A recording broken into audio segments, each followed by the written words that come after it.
Byung laughed at my demand, calling me insane for even suggesting such a thing. He said I should have known better after rejecting all the offers from the constellations. He wasn't wrong.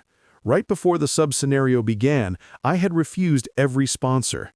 It wasn't that I didn't understand the importance of constellations. I simply had no intention of being anyone's puppet. Byung looked at me with suspicion. He said he couldn't accept my offer, that he wasn't a constellation, but a dokabi, and therefore couldn't be my sponsor. But I didn't ask for his sponsorship. What I wanted wasn't his power. It was his channel. I told him I wanted to form an exclusive contract with his stream. His expression twisted in disbelief, as if I had just told him the sky was green. A streaming contract was something that only constellations entered with dokabis, a deal that allowed them to share coins earned through incarnations. Incarnations like me usually had no say in this arrangement. To constellations, we were just tools. Slaves who fought and died for their amusement. Byung mocked me for even knowing about the stream contract. He said I was full of myself, just another mortal overestimating his worth. But I wasn't boasting. I was planning to prove it. From that moment on, I would show the entire star stream that an unsupported incarnation could still rise to the top. Byung, still annoyed, mentioned that since I had failed the last scenario, I needed to pay him 5,000 coins as a checkout fee if I wanted to live. I stood up and told him to open the channel. Something was about to begin. Before he could respond, a hidden scenario appeared before me. Hidden scenario: slay the Sea Commander. Time limit: 10 days. Penalty for failure: death. The moment the notice appeared, Byung panicked and reopened his channel, desperately explaining to the constellations that the earlier interruption was a mere server error.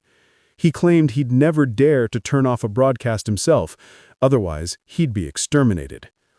As he tried to calm the constellations, I accessed my attribute window. There were still things I could buy, but I needed to search carefully. I demanded Byung open the Starstream cash shop. He reluctantly did so while still trying to handle the chaos in his stream chat. I searched for items, starting with something that came to mind as a mere joke: the ancient dragon heart. To my surprise, the shop listed it as a real item, an SS-grade artifact worth 1,500,000 coins, though currently out of stock. In 3 Ways to Survive the Apocalypse, I remembered who owned it: an incarnation in Italy, sponsored by a rich constellation. Lucky bastard. Next, I searched for the Archdemon's Eyeball and the White Star Weapon Aura. Those were far beyond my reach for now. Instead, I bought 2 cheaper items: bags of mucus and 4 thorns. They cost me 800 coins in total. Byung frowned, wondering why I was wasting coins on useless materials. But I knew exactly what I was doing, even if he didn't. Every piece had a purpose. As the purchase went through, I felt the constellation's gazes tighten on me. The secretive plotter is curious about your plan. The abyssal black flame dragon is displeased with every move. Byung grew irritated and shut down the channel. He reminded me that he still hadn't agreed to my offer. I told him we'd discuss the terms only after I cleared this scenario. He scoffed, but left saying he'd wait and see if I could survive. The sea serpent's stomach churned around me, the air thick with acid and heat. I didn't have much time before the stomach acid dissolved everything. I took out one of the thorns, gripping it tightly. My plan was reckless, but it was the only way. I had to fight my way out from inside. If I could deal enough internal damage, the serpent would thrash and open a way for me to escape. I plunged the thorn into the flesh. The serpent roared from deep within, its stomach walls convulsing violently. I attacked again and again, each strike tearing open holes that let seawater pour in. The pressure inside the beast began to rise. I could feel the entire body shaking as it tried to suppress me. I gathered the last of my strength for a final strike. This was it. My last attack. The thorn pierced through the trembling flesh, and the sea serpent's body erupted with force. Water burst through the wounds, flooding the chamber in chaos. I gritted my teeth, feeling the torrent pull me upward. No matter what, I would make it out alive. The serpent roared in agony, its body convulsing violently around me. Every stab I made with the thorn sent shockwaves of pain through the creature. I had driven the thorns deep into its flesh with all the strength I could muster, tearing open its insides piece by piece. The air inside its stomach was hot and heavy with acid fumes, and every breath burned my lungs. It had been so long since I got swallowed by this monster. Hanging here in the dark, surrounded by its writhing insides, I wondered if I had overestimated myself. After all, I was just an ordinary reader, not the story's protagonist, not the regressor who always managed to win. I thought of my mother for a moment and told myself she must be fine. She had to be. She was a mother, strong enough to endure anything. My arms were trembling. The exhaustion was setting in. The world before this apocalypse wasn't great, but at least I didn't have to fight for my life inside the belly of a sea beast. Still, there was no way back now. I had already drained most of the acidic fluid from the serpent's stomach using the thorns, and I hung there using one last thorn as my anchor. Then, out of nowhere, Bi-hyung appeared, the Dokkaebi. He floated there, looking both impressed and irritated. Notifications began flashing before my eyes.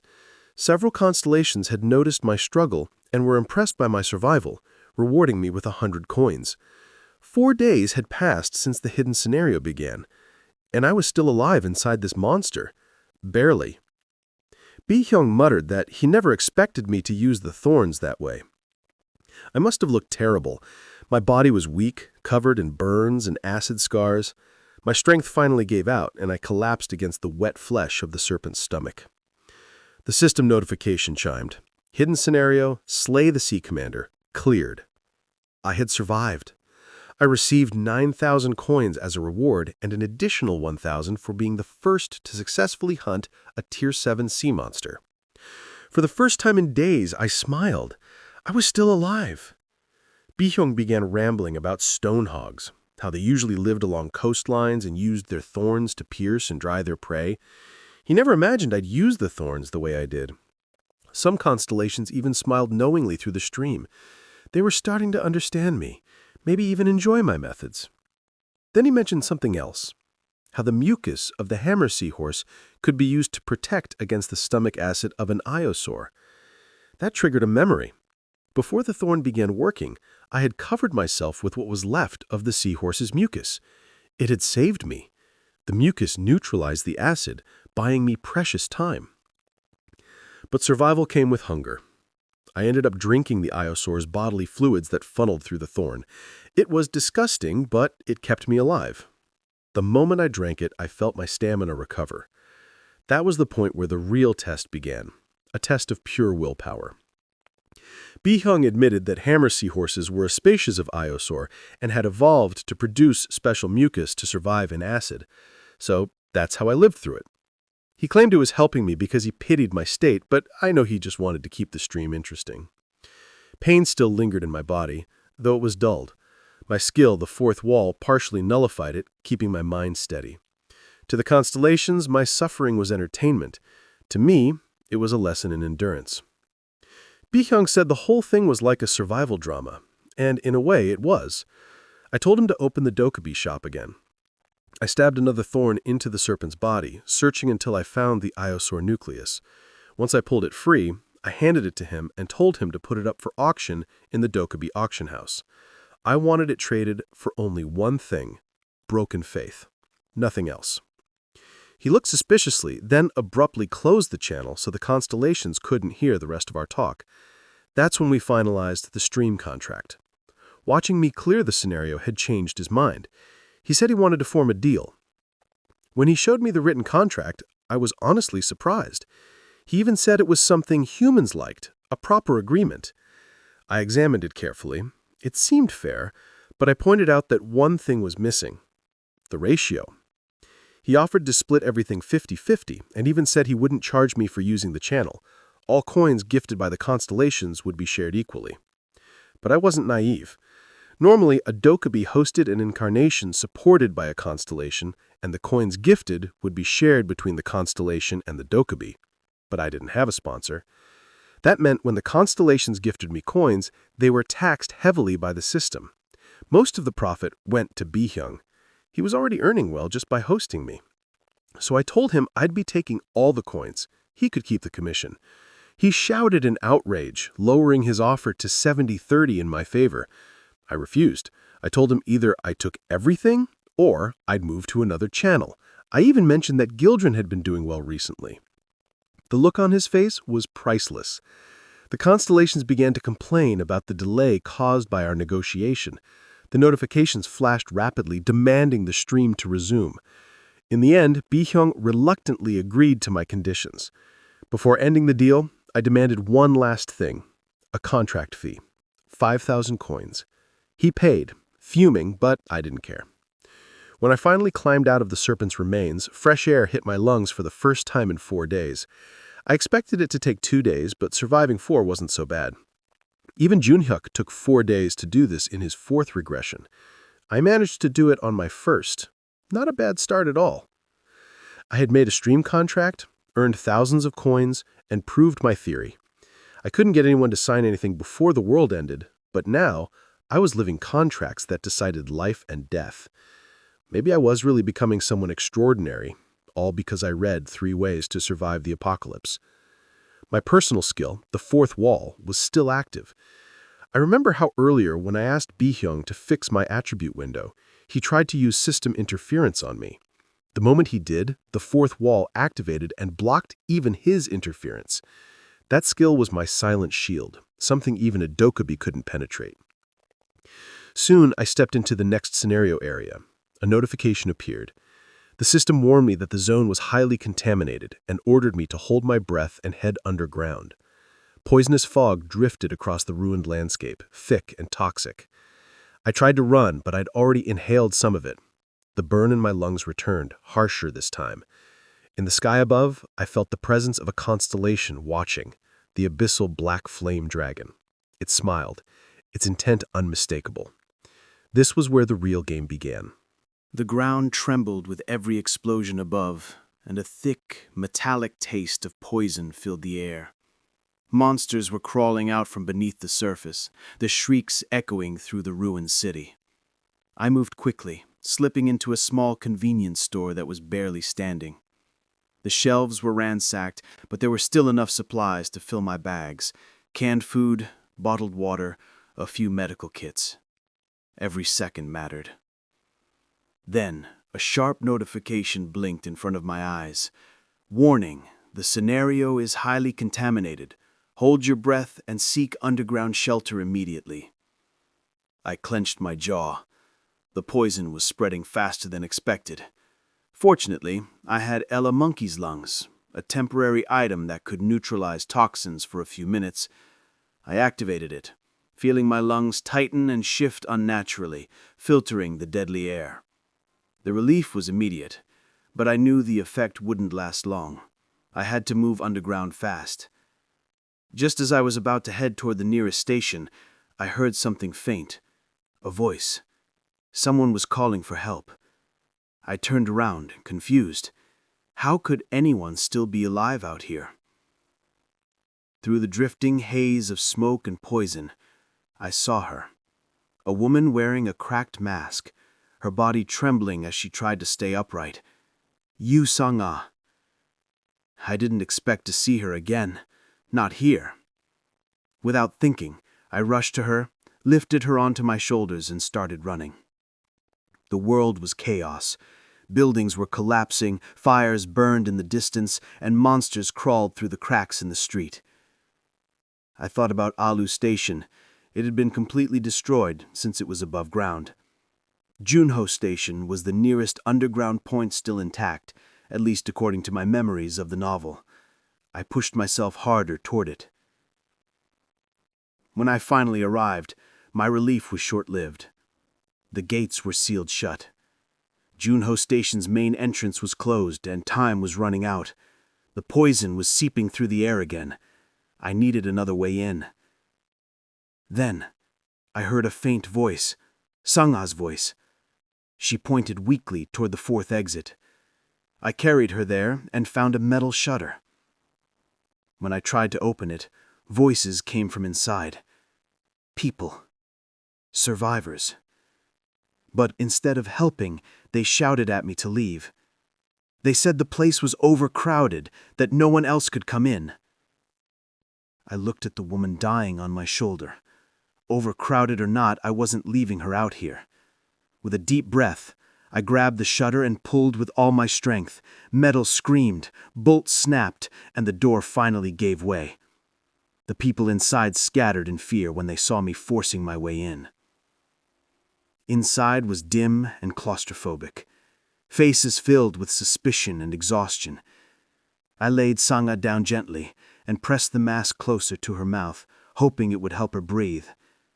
The neutralizing agent wasn't perfect, but it would buy her some time.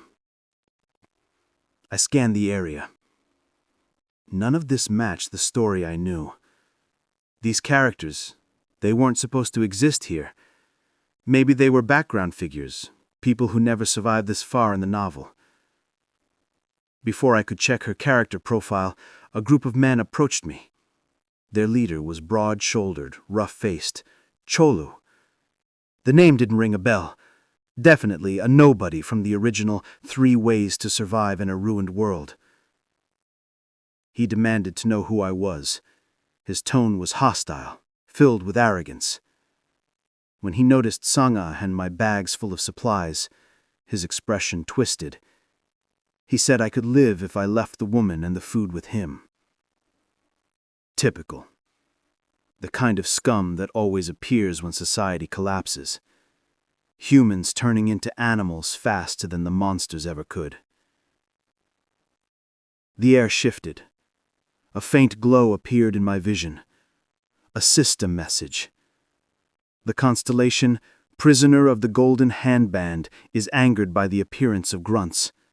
A bounty hunter scenario has been generated. A sub-scenario. The task: eliminate the grunts within 5 minutes. Penalty and reward unknown. I smiled. So the constellations wanted a show. Fine. Cholu started counting, threatening me to leave. His group prepared weapons, pipes, knives, broken bats. I didn't wait for him to finish. My body moved first. One strike, and one of them flew across the station floor, smashing into a wall. The others froze. They weren't fighters, just desperate people pretending to be strong. Stats decide everything. Strength, agility, stamina. The combined sum determines who lives and who dies. Mine was 33. Theirs barely scratched double digits. Even with their constellations, they were weak. I checked Cholu's profile. His supporting constellation was the Monarch of Small Fries, a cruel, sadistic being who found entertainment in watching his incarnations fail. Cholu never stood a chance. The scenario timer ticked down. I struck him hard, driving my thorn weapon into his arm and pinning him against the wall. His men scattered, terrified. The constellations watching were amused. Coins rained into my balance. The Monarch of Small Fries gifted me 100 coins, laughing through the interface. I could almost hear the mockery in its tone. Cholu begged. His voice broke, his eyes wide with fear. But beneath that fear was something deeper. Despair. The same kind I'd seen in the mirror once, the same kind I saw in everyone who had realized the world was no longer merciful. I wanted to ask him why. Why he did this. Why people like him still existed when everything was gone. But his trembling lips only whispered one request. Kill me. The timer ticked down. 10 seconds left. I stared into his eyes, and for a moment I saw myself. Someone trying to survive in a world that didn't care anymore. Maybe we weren't so different. When the timer reached 0, the notification flared. Sub-scenario complete. Reward: 300 coins plus 100 coins, a gift from the monarch of small fries. The body slumped. Silence fell over the station. The others stared, afraid to move. I wiped the blood from my hands and looked around. This was the new world. A world where morality had been replaced by survival, where strength dictated truth. I had to adapt. I told them to take me to the others. The other remaining survivors, the ones still holding on to the illusion of safety underground.